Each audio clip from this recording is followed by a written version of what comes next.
Спадането на Рака и Мусул Ислямска държава загуби основните си бастиони в Сирия и в Ирак. Дали тези поражения ще ограничат възможностите на групировката да организира атентати в Близкия изток и в Европа? Рака падна, но войната срещу Ислямска държава още не е приключила. Трябва да се вземат предвид три аспекта.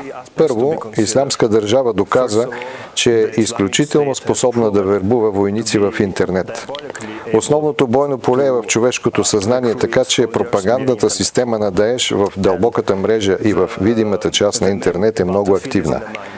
Второ, всички тези бойци, които се сражават в Сирия и Ирак, трябва рано или късно да се върнат в собствените си страни.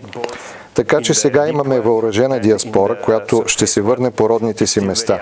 Те нямат нищо за губене и са готови на всичко, дори да извършат нападения.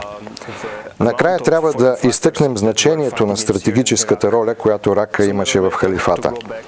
Тя бе избрана не само заради историческата си важност, а главно заради стратегическото си значение като източник на ресурси. Рака е обградена от петролни находища, следователно, губейки града, екстремистите от Ислямска държава ще изберат ново място, където да установят новата щаб-квартира на халифата.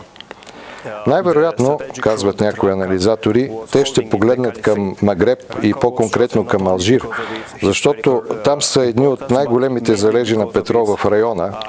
Алжирските граждани живеят при много тежки условия, което прави обстоятелствата идеални за терористите да набират войници. Как последните събития на терен променят баланса на силите между основните играчи в сирийския конфликт? За сега, сигурни ли са позициите на Башар Асад? Трябва да имаме предвид, че Рака не бе превзета от Башар Асад, а от опонентите му. Градът бе завладян от един мултикултурен съюз, наречен Сирийски демократични сили, съставен от кюрдски сили и от сирийски революционери, сред които дори има много християни. Докато се водеше битката за Рака, една сила се надигаше в региона. Говоря за Русия. Всъщност, Русия свърши много значителна дипломатическа дейност през месеците, когато се водеха боевете за Рака. Руското правителство увеличи присъствието си в Сирия, руските войници бяха оборудвани с по-високотехнологични оръжия. Съюзническата ос с Ирак и Иран бе укрепена заради руския ангажимент към така наречената свещена война на страната на Асад. Руснаците успяха да укрепят и отношенията си с Израел, който сега гледа на Кремъл като на заслужаващ доверие партньор за подсигуряване на границата с Сирия. Сега можем да видим, че Русия е истинския господар на ситуацията. Видяхме, че това, което завоюваха кюрдските сили в Ирак, им бе отнето от иракското правителство. Докато сирийските кюрдски бригади танцуват на гроба на Даеш в Рака, местни източници казват, че кюрдите се държат повече като окупатори, отколкото като истински освободители. Сега сме в такава ситуация, че в региона има вакуум и само времето ще покаже на каква цена картата ще бъде преначертана. Защо настъплението срещу джихадистите в Сирия и Ирак върви толкова бавно?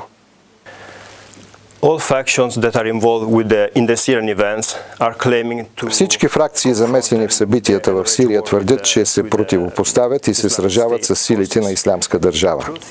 А истината е, че повечето от тях си имат други опоненти, за които ги е грижа. Кюрдските сили, например, се бият срещу финансирани от Турция бунтовници и срещу самата Турция. Сирийските революционери воюват срещу сирийския режим и срещу радикалните бунтовници. Русия бомбардира повече позициите на сирийската свободна армия, отколкото тези на Ислямска държава и така нататък. Всеки твърди, че води война с Даеш, но всеки се грижи приоритетно за други свои интереси.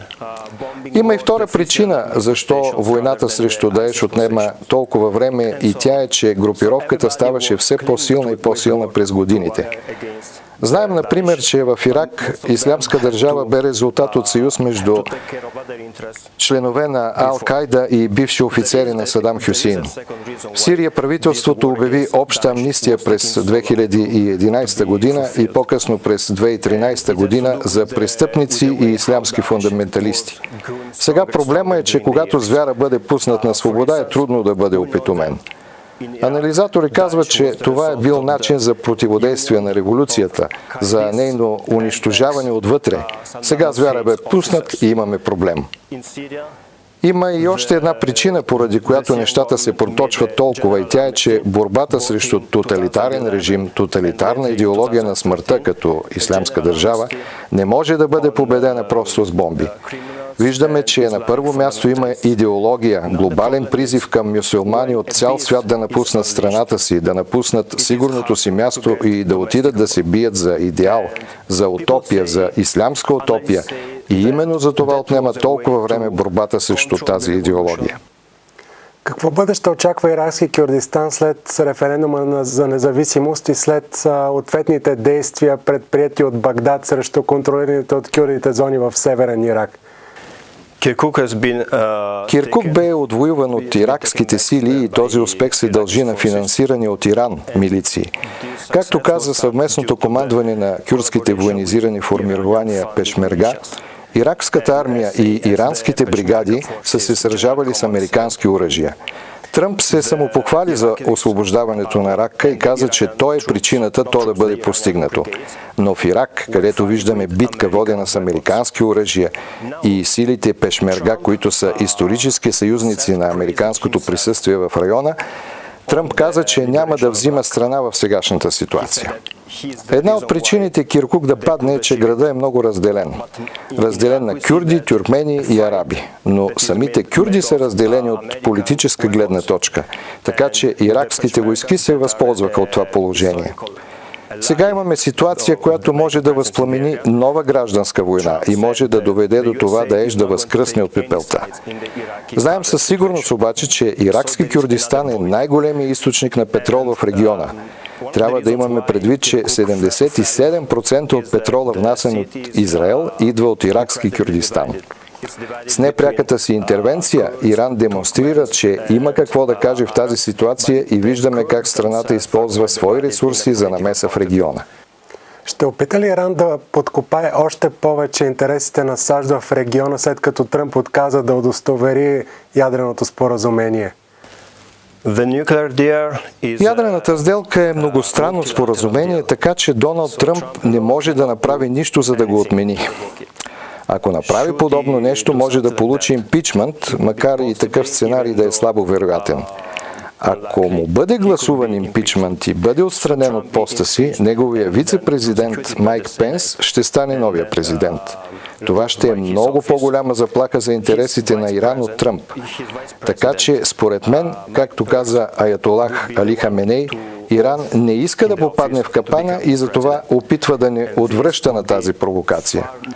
Въпреки всички раздразнителни изявления на правителството на Тръмп, Иран ще си преследва интересите в региона и няма да го направи, защото Тръмп е казал нещо, а защото имат ясни цели за постигане. Има тенденция Съединените щати да наричат опонентите си ирационални или луди лидери, но истината е, че реалността не е такава.